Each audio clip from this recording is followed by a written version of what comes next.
What's up there, Workforce? Chris here with Work To Game, and it is time to go over the patch notes for 4.5. Now, this is going to be a lot like the previous kind of the live letter summary, but now we have a few more details to finish out. I know Brian wanted to go a little more in depth, and I'm the guy that just really wants to drill down to what do I need to know for when this goes live tomorrow. So let's go ahead and jump in. First, I do want to give a huge shout out to the Reddit community.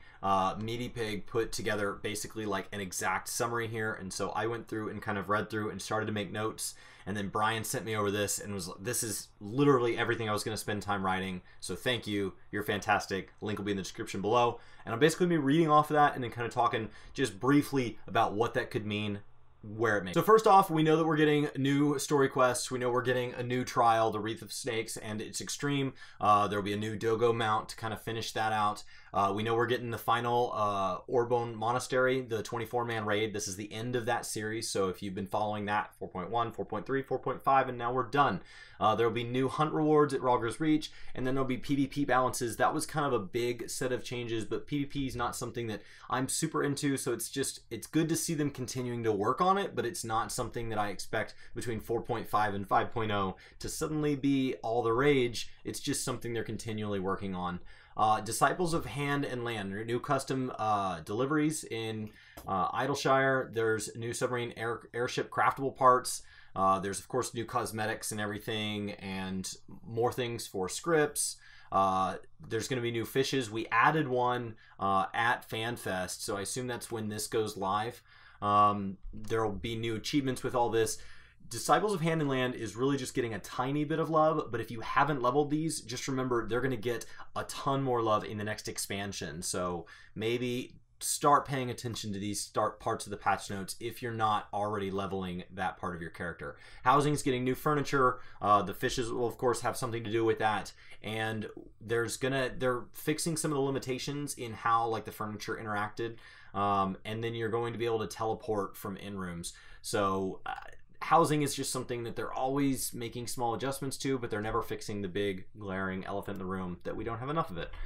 Golden Saucer, Mahjong, we talked about this in several of our last videos. This is a big deal to be added to the game because Golden Saucer really did need something big from this expansion. I was hoping it would be Blitzball, but it is Mahjong. It looks to be a really good UI. If you're not familiar with the game, you can go out and play forums of it all over the internet, see if it's something you like, but it's going live tomorrow.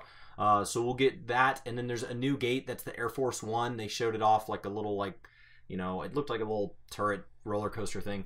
And then there'll be new MGP rewards with that. Hopefully these are very expensive and very worth it, because it would be nice to have a reason to show up and do my MGP stuff. If you are short MGP, just remember, do your challenge log each and every week. It is by far the most efficient way to get it in hours spent, and then just calculate the number of weeks until you can afford what it is you're saving up for.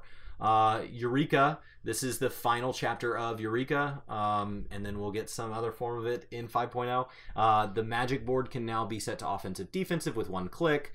There's going to be some NMs that are easier to spawn, and so we're kind of finishing up Eureka. So if you haven't gotten your relics from this expansion, this will be the easiest time to go grab them for the glamour purposes down the road. So definitely go in there, give Eureka a shot, at least see what all of the hype was about, the people who liked it, the people who didn't, and that way you have a starting off point for whatever they decide to do in 5.0 for a relic grind.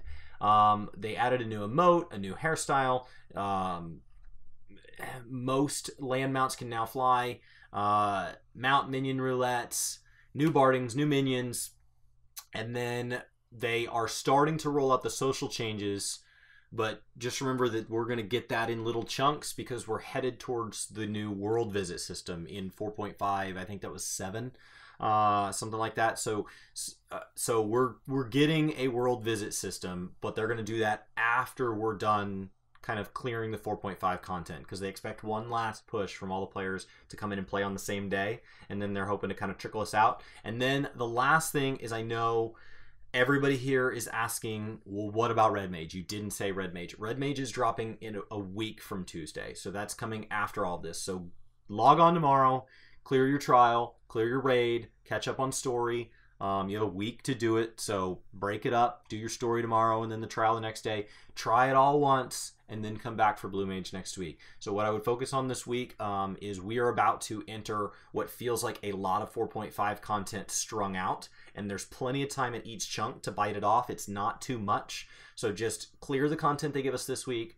then start on Blue Mage next week, and then just do all that. And in between, I would ask yourself, what are the kinds of things that I want to have done before Shadowbringers gets here? So this is a little bit of what are the things I want to have done in Stormblood before it ends, and what are the things that I want to have done before Shadowbringers? It's kind of the same question, two perspectives. And so I would ask myself about things like, is my inventory good and clear? Did I level all the jobs I wanted leveled going into the expansion? Have I cleared all the content I want? Things like Ixion and stuff like that. Have I done everything that I want to do with this expansion? And if not, sit down and write out, you know, just roughly kind of say, okay, well, when am I going to do this? If I log in each day, if I haven't finished my beast tribes, when is this going to get done? Because we're getting down to where there's a very finite amount of time left in this expansion. And so if you kind of just pace yourself throughout, 4.5 should be a very enjoyable patch for you, taking us into Shadowbringers. So that's your summary. That is what to expect. Patch 4.5. Once again, thank you to Reddit for writing my notes for me. I didn't even have to write it all down. I appreciate you guys. My name's Chris with Work To Game. I hope you guys have a fantastic day. Definitely feel free to start that conversation down in the comments below, and we'll talk to you next time. Hey guys, it's me. Oh, well, if you don't know me, my name's Terry. I'm a beautiful Tyrannosaurus from Texas, and it just doesn't get more country than that. I tell you what, I grew up in these parts. I was resurrected by a ghost, and that ghost told me that I needed to come out and hang out on Work To Game's YouTube channel. To tell everybody, they should totally hit that thumbs up. Thumbs down make Terry hungry. It makes me hungry. You hear me? Hungry. Anyway, Terry, just keep it together. Keep it together, Terry. All right, guys. So, with that, be sure to hit that thumbs up button and hit subscribe if you haven't already to see more of me and my beautiful nose. Okay. All right. Good talking to you. I'll see you guys soon. I'll see you real soon. Terry, the Tyrannosaurus from Texas.